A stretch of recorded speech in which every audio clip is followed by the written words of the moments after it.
We want to have that conversation for the next 1 hour or so with Francis Kimemia, who is the former governor of Nyandarua County, former head of civil service, former PS Interior, a man who has previously been quoted saying, yes, there's deep state.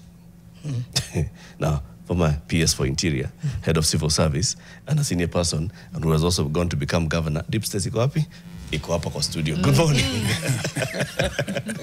Good morning, how are you? Very well, thank you. Yes. Karibu sana. This is where we fix the nation one conversation at a time. Asante.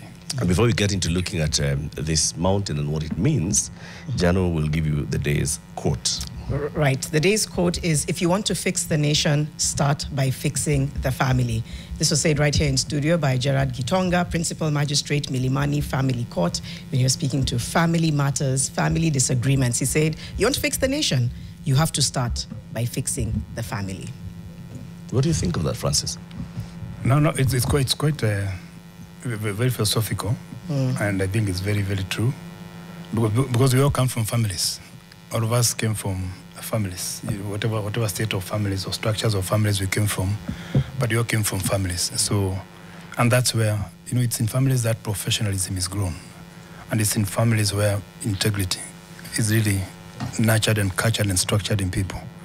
So it's a very, very wise statement that we start with fixing the family. There are people you have seen behaving, and you ask yourself, who brought them up? So it's very, very true that the family becomes the starting point. And family is not necessarily, a family with man and wife. They're single families. So whatever state of the family, wherever you gather, you attend your values. So that when you speak, people can say, yes, that person is a patriot, is a nationalist, is a Kenyan. I think that is nurtured and structured in the families. Right. Including your religion, your faith and your spirituality. Right. Yeah. And your humanity. So I think it's a very, very, very lightful statement for today. On Twitter, we ask, when someone behaves badly on Twitter, we ask them, wewe ndio tegemeo kwenu ama kuna mwingine? Mwanashinda. Yes. Ni wewe tu ama kuna mwingine? Francis, the headline, as you've said, the Daily Nation, I'm king of the mountain, and it says, President says he does not need any political brokers to ascend the slippery but vote-rich Mount Kenya region, brushing off the acrimonious falling out with his former deputy, Rigathi Gachagua. Rigathi has previously declared himself the region's political kingpin. Is there a kingpin in the mountain?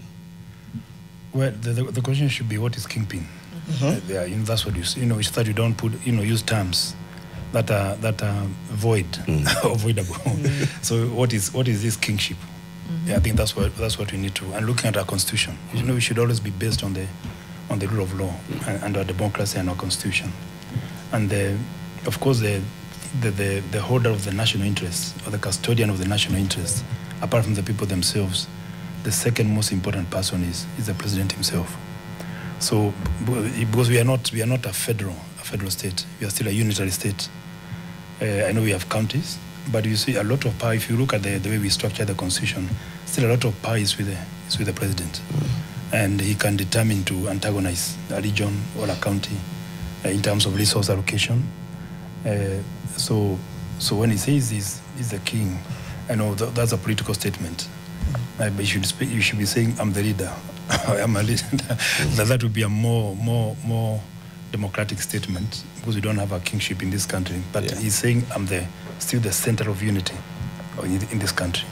And he can apportion resources, as you have seen. There are national resources that can be apportioned to counties. He has that capacity under the constitution. But I think the debate about kingship and non-kingship is neither here nor there. Okay. Is there a political influencer in the mountain?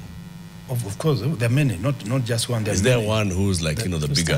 There are many influencers in the mountain. Apart from, start with the governors. They're influencers. You can't rule out Uhuru Kenyatta as an influencer. You can't rule out the former DP.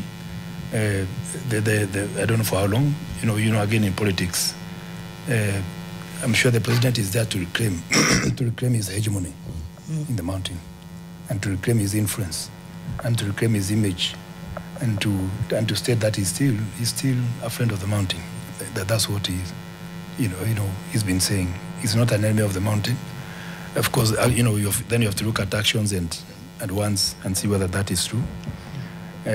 So I think it's good to look at these things beyond the statement itself, because the normal English of a king, because we don't have kings here. So what is he saying when he says, I'm still the king?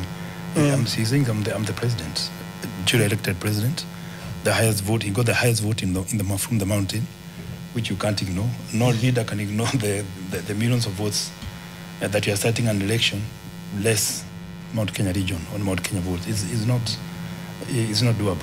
You'll be starting from failure. So I'm sure he's there to reclaim his friendship, possibly even reconcile. He may not use those ones, but possibly reconcile, reclaim new loyalties, reconcile with the people and see where, what happened. Yeah, it's interesting because when I read King of the Mountain, I didn't go to just saying, no, it's another form of saying I'm the leader. I feel like I almost really blew up that term. Yes. That he was saying, as a king, I am, unquestionable, untouchable. For me, that's what king sounds like. It doesn't sound like it's just saying, no, I represent the majority of the voters in this country. I'm the one who's the leader. So it's just in my head. Am I the one who overthought or overestimated the term king? Because it sounds so definitive and almost like I'm the king. You don't get to, you bow, you don't get to question me. Right. Yes. But you're saying it could just be, I'm the leader. Because the follow-up there, the headline, it's I'm king of the mountain.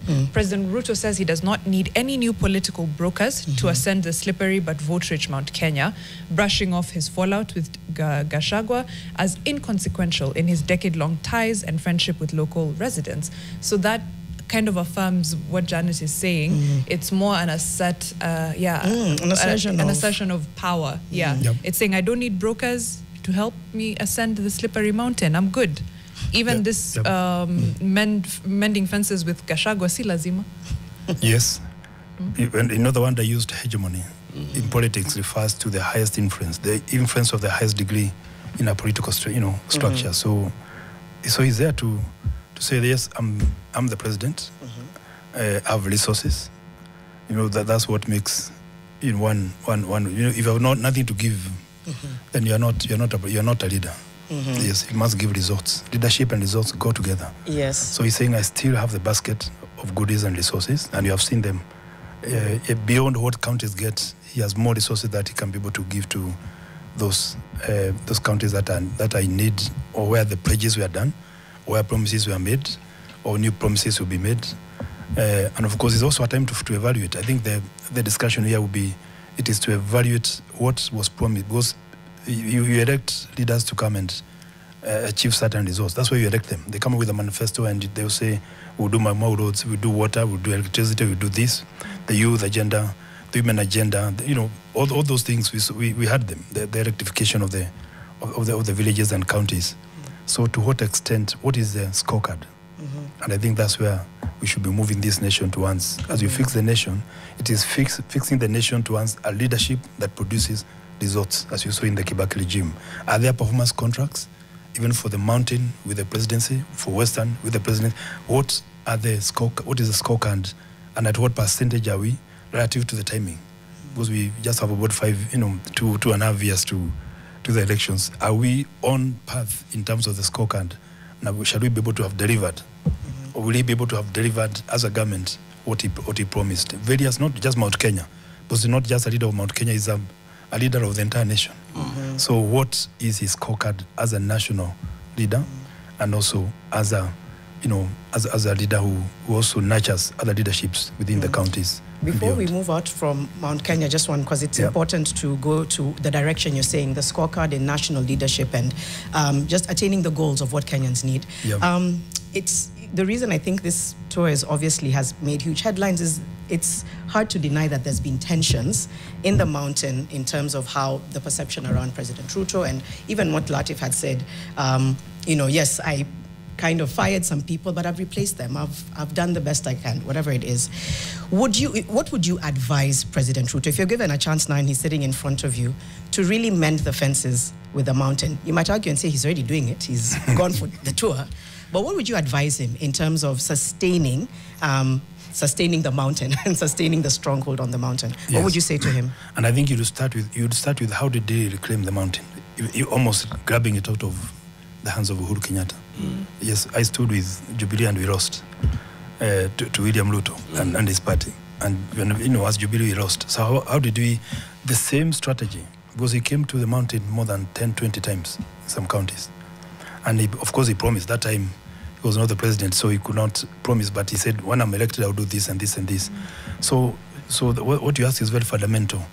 I know for now it is groundbreaking, or breaking the ice, reclaiming the friendship, reconciling with the people, maybe even creating new alliances, mending fences where they have gone long. And you see, you as a president, it matters very much who are you working with. Who are you working with, say in Nyandarua County or in Kirinyaga? I think that becomes very, the team, because you are as good as your team. Yes, you are as good as your team. Why we perform, even when I was in government, you are as good as the people that you work with. Their capacity, their commitment, their competencies, their commitment to results, their patriotism to this country, their nationalism, as leaders of this country. I think that becomes very, very critical. But the question you're asking is fundamental. He needs to this is a groundbreaking visit. He needs to go again with the scorecard. He needs to go again with the scorecard. Give him a saying, score. I promised this, because he himself promised this. So we need to really check. I said I'll do this. He appointed people from the mountain. We have seen some drop. Is the replacement equitable? Because if you drop a minister and appoint a diplomat, are they equitable? It may not have to be equal. In politics there is no equality, but at least is there seeming. I want to hang on to that, but okay, let's let Eric answer. So that's the question you asked. So he needs to recommit himself to the programs and projects that he assured Mount Kenya, and go back again, maybe quarterly visits, monthly visits, not just Mount Kenya but also across the country, because we want a president who is able to deliver his commitments, because this country works on a budget. What is delivering is the property of the people of Kenya. The taxes that have been raised will do this. So it is not personal money. It is what is the national resources. We are going to allocate them this way. How is the allocative efficiency? So that's what I think that's what you have asked. He needs to go again and again with a scorecard this time. Less rhetoric and more action. We promised an industry. It is here. We promised we will lower the prices of this, or increase the price of tea or coffee or rice or potatoes. We'll give Nyandarua a factory, at least. It is here. I think that's what people need to gauge their presidency on, not just appointments, but also, and I went to one of the stations like this, and I said, we are not people of meat and license. But that's not what Mount Kenya is looking for. Not food, not just basic foods on the table. I think it is what is the future of our youth, the future of our children. Are we going to lay foundations that will ensure that your children will get better education, better incomes, better quality of life? That is what governments are for. That's what governments are for. It's for sustaining the future and guaranteeing the future of our children. Give him a score out of 10. Let me not do it now. Let's continue first and then. If not now, when? When is a good time? Yes, because I need to see. I don't have the. You need to have the metrics. You need to be objective, so that you give a score that is objective. They've actually released not what you read in the social media or what you hear from people. They have released their own scorecard. So allow me not to give a score for now. And as I was speaking even yesterday, Deputy President Kithure Kindiki also was mentioning some of those things and saying this is our half-term scorecard.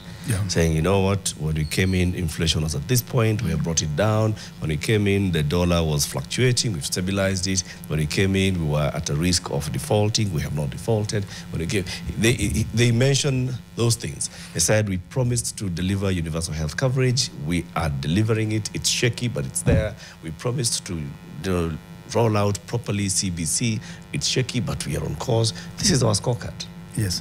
There's a scorecard that we are never able to gauge, which is very critical. The scorecard in the hearts of the people. You can say that. He can say that we have fixed healthcare, but what is Wajiko in Kakamega, or in Turkana, or in Mombasa? What is the experience? The experiential scorecard also matters a lot. Apart from the numbers, what trickles down to and that's where that's the trick of statecraft, that you have a system that is able to trickle down to the village and you know what is the feeling of the village, of the people in Turkana, down to Kakuma, or at the border, what is their feeling with this, with this administration? You have served. And you have to really make sure that you organize your statecraft in a manner that it delivers results for the president. And maybe that's what I would advise, that they also look at the quality of the public service. I see. Because once you finish politics, you cannot be politicking throughout. Then you leave the technocracy to the bureaucracy, the civil service, the public service. You have served in that Kibaki's system. Yes, so that's where it matters most. Are you able to transform those political statements and intents into public policy? If you don't, if you lose at that point, you are done. How did you do it? If you depend on politicians, you are done. You go to the professionals of governance. The three arms of government are they functioning? But I know we are now focusing on the executive. Is the public service able to be organized and coordinated in such a way that it delivers, say, healthcare? It delivers the loads that have been promised.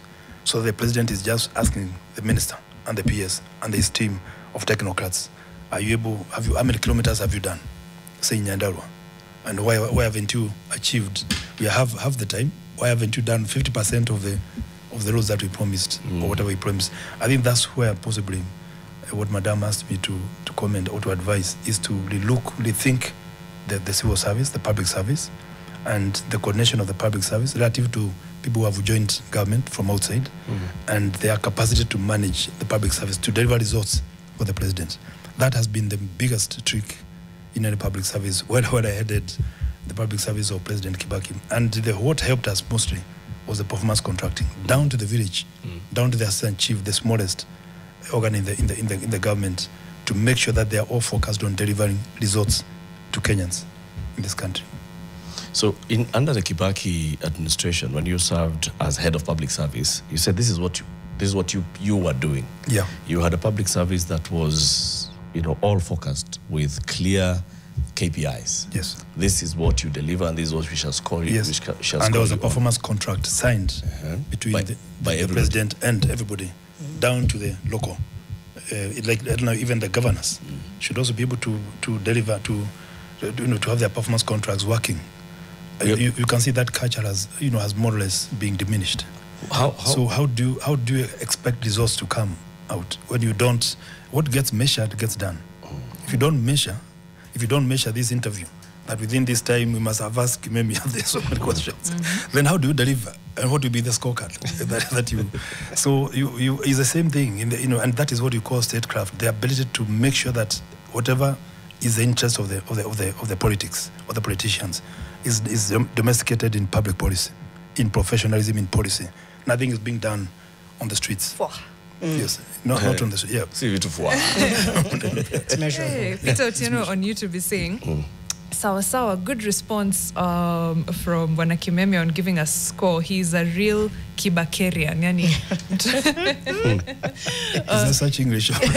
He's just invented it. He's invented it. But I think he's speaking to, of course, your time as a public service, head of the public service. The fact that you refuse to give us score, Sawa. So you need metrics, etc. But now there's pledges being made, and you've said the next time he comes, we need to check and say, was this done, was this done? But Yes. there's also a very transactional nature to these pledges, which is like down to what you've said, if I sack a minister but appoint an ambassador from the same community, is that the same? This transactional nature of appointments is what is probably killing the public service. True, false? I'm not sure. I wouldn't say true or false or money of the box. I think that. Well, and as I said, remember, I qualified. I said it's very difficult to have equality. True. Equality in terms of appointment. We have the same problem in the Nusu Mukata government. You are trying to appoint this. You cannot have more ministers than you require. One has been dropped, another one has to be appointed. So there's always, gain and lose.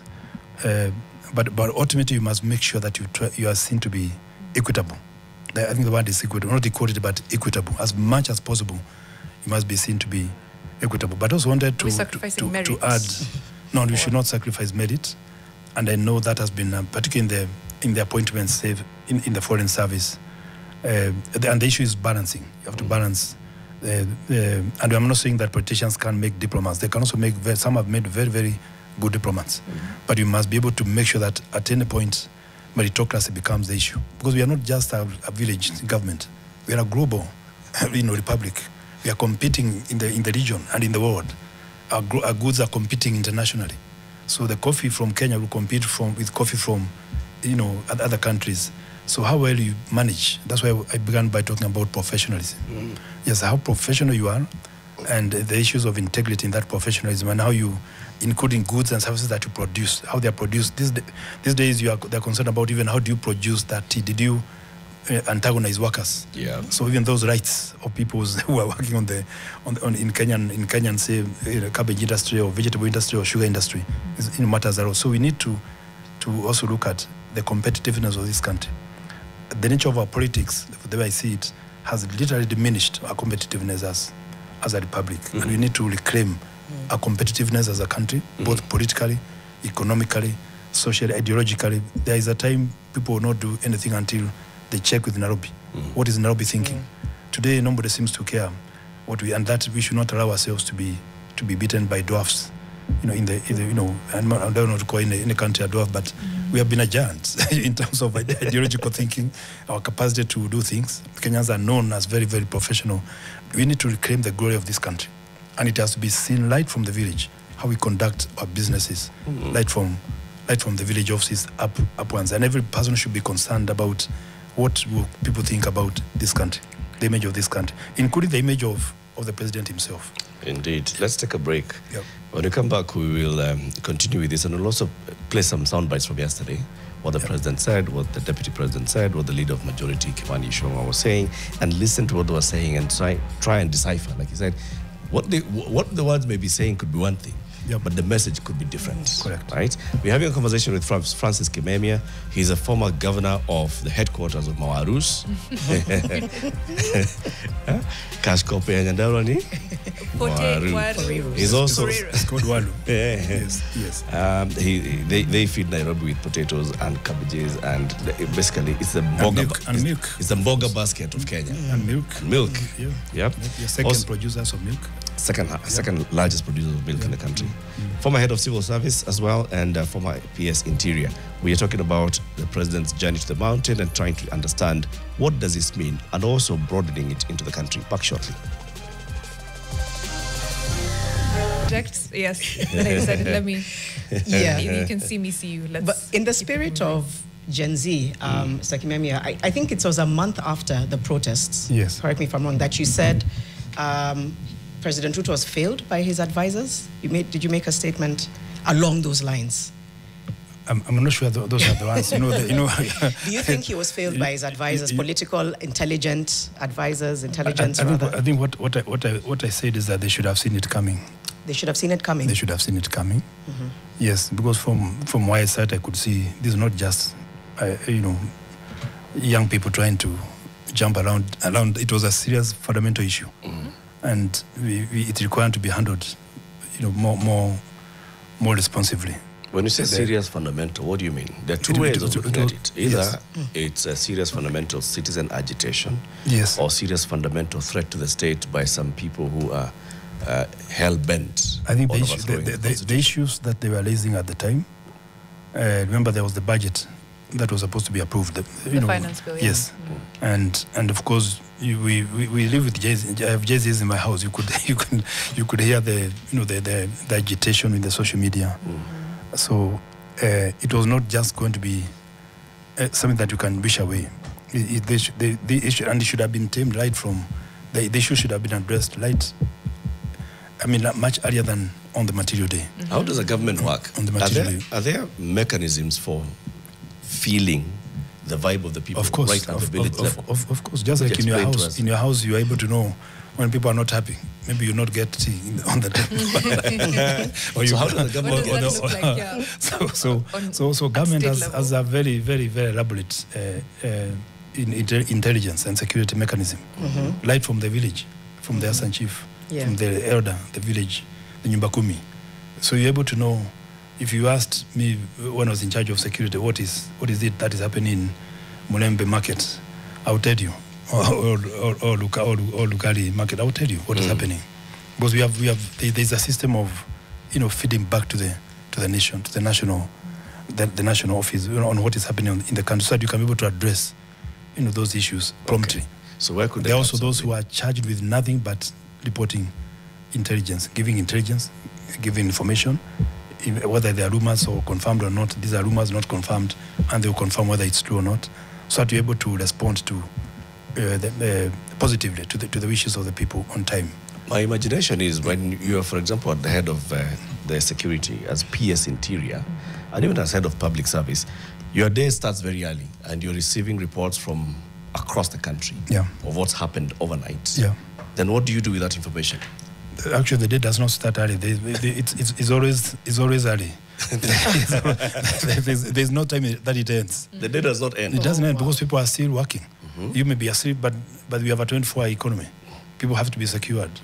So what I'm saying is that the institution, not the individual. The PS could be asleep, but the system is working. It's working to ensure that people are safe. Those who are traveling to Mombasa at night are safe. So the system does not sleep. It's a 24-hour, 24/7 system that works overtly and covertly. So there's no reason why you should not be able to know what is likely to happen over the next 2 weeks, because you can also be able to program. You can be able to project that if you have this, and you also have experiences in the past, if this happens, it is likely to lead to this. So you can also draw models, even security models or agitation models or anchor models or happiness models, and be able to know that this could end badly. So what is the likelihood that information does not reach the president? I wouldn't know, but from what I knew and what I advised the team that worked with me was that you should tell the president everything. He can be angry, you can be sacked, it doesn't matter, but you should tell him the truth and tell him every time because we have direct numbers. We have numbers at the touch of the button that you're able to tell him 1, 2, 3, and he's able to tell you proceed. So the issue is telling the president the truth, and that is what was our philosophy in the cabinet.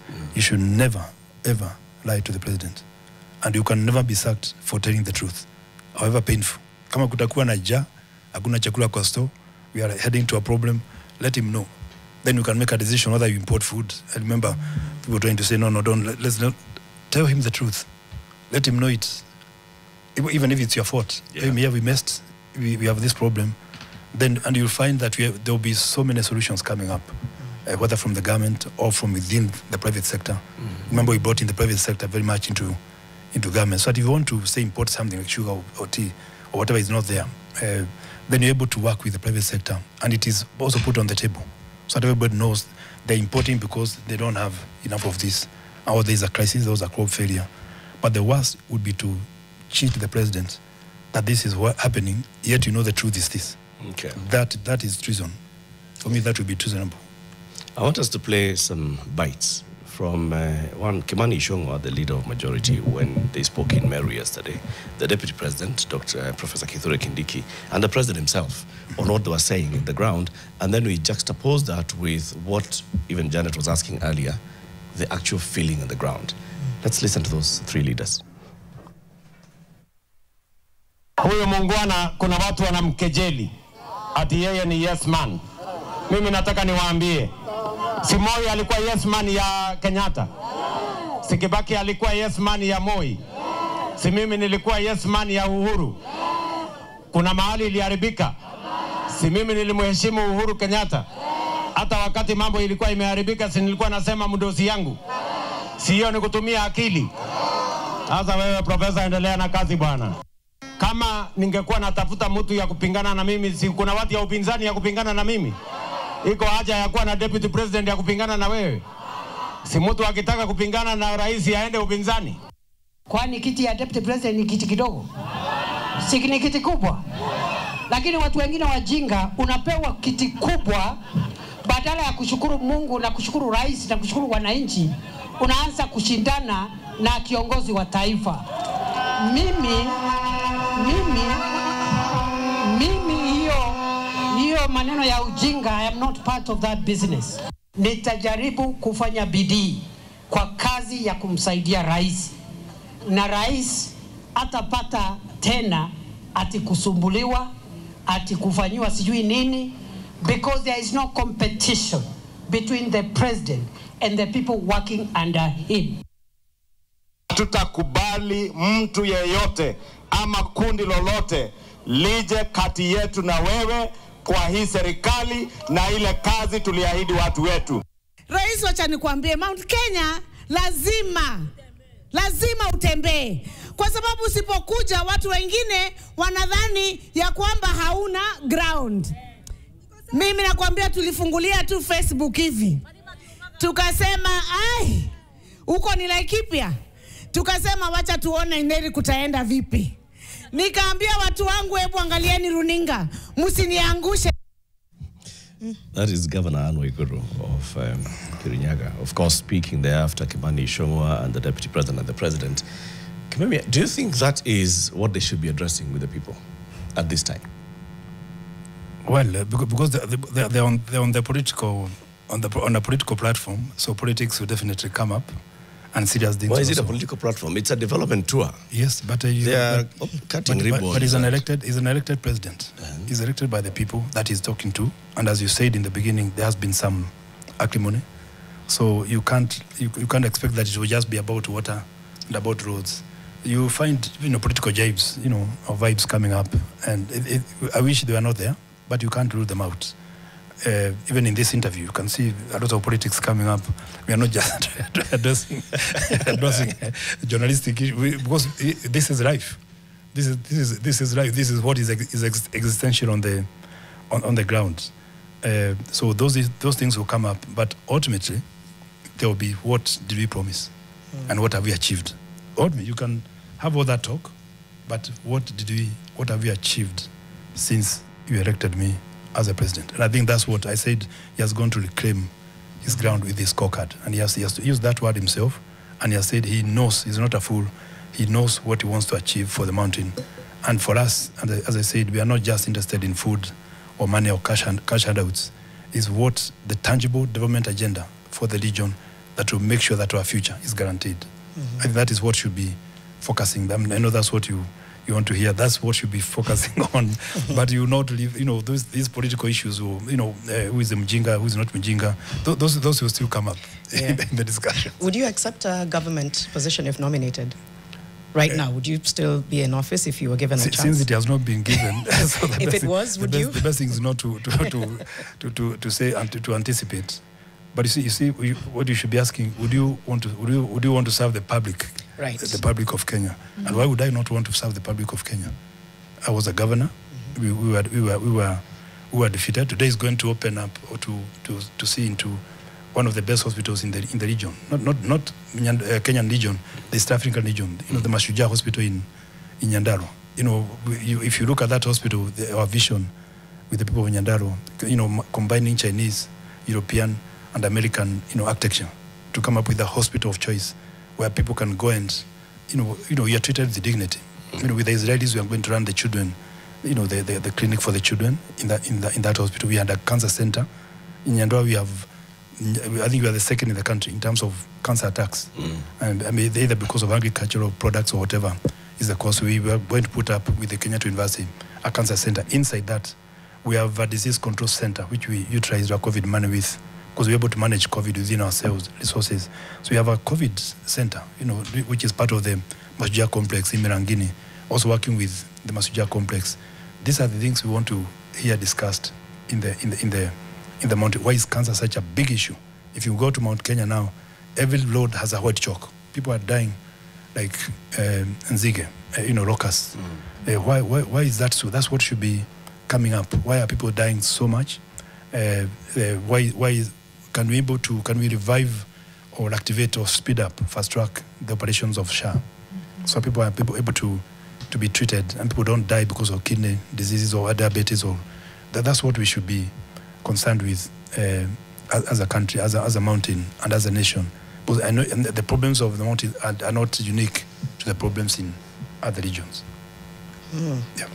They're definitely not unique, but then this tour has given us a lens into what the mountain wants, and maybe a lens into how it feels. How would you say the president is making inroads with the people And I know you don't say, no, what, I don't have definitive, like, But would you say he's making inroads with the people of the mountain? I think to the extent that he has openly, people are not being stopped from going to the meetings. Anybody can, and I encouraged. I've mobilized my supporters to go out and welcome him, listen to him, see what he's going to say about the projects that were promised, the ones that are ongoing. As I said, we don't have an industry, say in Nyandarua County. I've not had it mentioned, but I'm sure it will come up in the agenda. The stored projects, will they be revived? There's some money that has been allocated to Nyandarua County. I feel is a bit low, but I've asked the president to increase it kidogo, because I think Nyandarua has been marginalized for a long time. After JM, that country was literally shut down. So it's a very, Nyandarua and Dakanithi, we are 9th in terms of poverty index. Dakanithi, where the DP comes from, is among the poorest in Mount Kenya region. So you'll be shocked to hear the illiteracy rates in those counties. So I think just clarify the fact that he has gone and is meeting everybody and is listening to everybody, and I have not seen people being stopped from attending those meetings. I think he, and as I said, he's beginning to enter into the hearts of the people. You can do so many projects and still not be into the hearts of the people, and people don't associate those projects with you. And I think that's where the handlers of the president must be very careful to make sure that whatever is done for the presidency is communicated well to the people, and the president himself also comes in to indicate that I did this as I promised because of this and this. I think that is one of the biggest, weakest links in the current administration, being able to market the government to the people. I think that you can see, even internationally, you see we have. I think I've seen now an attempt to also deal with international imaging, but even locally, you don't take people for granted. The fact that you have done loads in Nyandarua, or you have done this in Nyeri, or in Kakamega, doesn't mean that or Kisumu, doesn't mean that you are now popular. Somehow you have to go and be seen with the people and those projects, and put life into those projects. So you're just asking for context on what you said about marginalization of Nyandarua after JM. Yes. Just give me context. No. If you look at all the institutions that are in Nyandarua, from education to health, there was nothing done by the Mzungu. Like you have said, Mango High School or Alliance High School, there was nothing left in that county. It was a grazing land for white settlers, right? Animals and so on. Then after, just immediately after independence, 1973, just when the county is trying to come up, then you find there's an antagonism. There is acrimony between JM and then the system that was there then. So, and that's why you find most of the roads, like the tarmac roads that have been done, most of them were done by Kibaki, and the rest were done by Uhuru Kenyatta. Before then, cyber optic cable went to Nyahururu, which is like, and people thought it is in Nyandarua. We didn't have any cyber. We had to pull it. What was governor in Nyandarua County? We have had to put 20. I put in 20 hospitals in the county. The healthcare in Nyandarua is literally among the poorest in this country. So the youth, you find most of the youth in Nyandarua are in cities and in the diaspora outside the country. Because there's no industry whatsoever. There are no roads. There's no cash crop apart from the potatoes and milk. We don't have tea. We don't have coffee. But of them died. Yeah. So you find the poverty in the homes. You have a lot of food, but you have no money in the pocket. That has been there. So unless you come up with value addition in industries that add value into the products that are produced there, we still remain quite low in terms of the capitalization of the economy of Nyandarua. So you need industries, value addition, youth, the labs that we have created for the young people to come up and process. Yeah. And we give out of equipment to young people to engage in small industries. That's what is required. That's what I meant by the marginalization most people are idle, very, very educated. You look at the people like myself, very educated people, but you find most of the people are rotting in the villages. You have to go out and get employed in Mombasa, and that's what that's a big problem. No roads, no infrastructure. You should visit that county and see. It's actually almost an abuse of rights of the people of Nyandarua. Talk to us about politicization of the civil service. because we see it all the time. So a political administration comes in, and one of the first things they want to do is remove the people who are working in civil service who are deemed to have been members of the previous administration. That continuous change in the civil service, how does it affect service delivery? I think there are two levels you look at it. One, civil servants are not supposed to be politicians. They are supposed to be non-partisan. Of course, they may belong to political parties, or they may have likes for certain candidates, but they are supposed to be non-partisan, so that they're able to be objective in the way they manage the public side. They are supposed to be professional, and they are supposed to be competent and help translate, as I said, political intents, however crazy they are, into public policy. Both public service should operate within a public policy framework. So by the time a new president comes in, the people who are likely to be victims are PSCs and ministers. Those are political appointees. Yeah. And you have to be very careful. When I became governor in Nyandarua County, and I worked with the ministers of that regime for quite some time, at least to be able to gather from the institutional memory, the experiences that they had.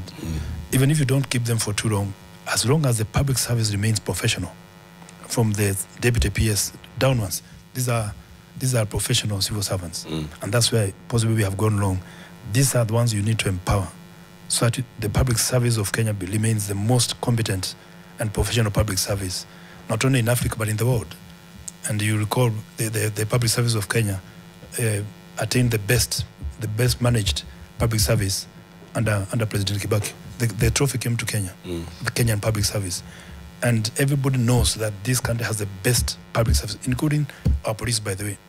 I know people don't like our Kenyan police, but I can assure you they're among the best trained, security officers are in this country. From whichever level, whether you're looking at the intelligence service or because I trained them and I know the levels of training. So you have a very, very credible public service, but how you utilize them is the issue. So how do we shield them from politics? If the PS comes and he comes with a whole host of so-called advisors who don't know anything about the public service, and then you sideline the mainstream public service, or they are not appointed, 2 or 3 are not appointed into leadership, then that becomes a problem. Because it means that all those deputies then have nowhere to go, and they have no hope that they'll ever become. So that has been the norm since independence, that at least as you appoint PSs, you may not appoint all of them from the public service, but can some grow from within, on the likes of Gadesha and so on, so that then the public service can also have hope that I was a DO, and I used to become the head of public service. That's what also the public service would want to see, some hope that there is career progression that drives you to the highest office in the country. So on merit. Very on merit, and then the public service must be held accountable. And holding public service accountable is not because they will not go to ESCC. The issue of accountability for public service should be a daily ethic in the management of public service, not because they will steal or not steal. That should be the norm. That should drive the issue of ethicality, should drive the public service. And you'll be sure if the public service works well, the president will succeed. He will succeed, and he will not have to struggle selling his agenda to any region, because the public service will be seized of that agenda, and they'll be able to translate. Roads are not done by politicians; they're done by engineers in the Ministry of Roads. So they'll be able to make sure that the agenda of the president is achieved. So that's why my advice would be, reclaim the public service, the glory of the public service, and make sure they deliver and hold them accountable by reinstating the performance contracting process, so that every public service up to the village accounts for some results. Francis Kimemia, thank you very much for joining us today. He is the former governor of Nyandarua County. He was the head of public service in the tail end of the Kibaki administration and at the beginning of the Ruto administration. And also he served as former interior PS in the rise all the way from DO. And the secretary to the cabinet also. All the way to head of civil service and secretary to the cabinet.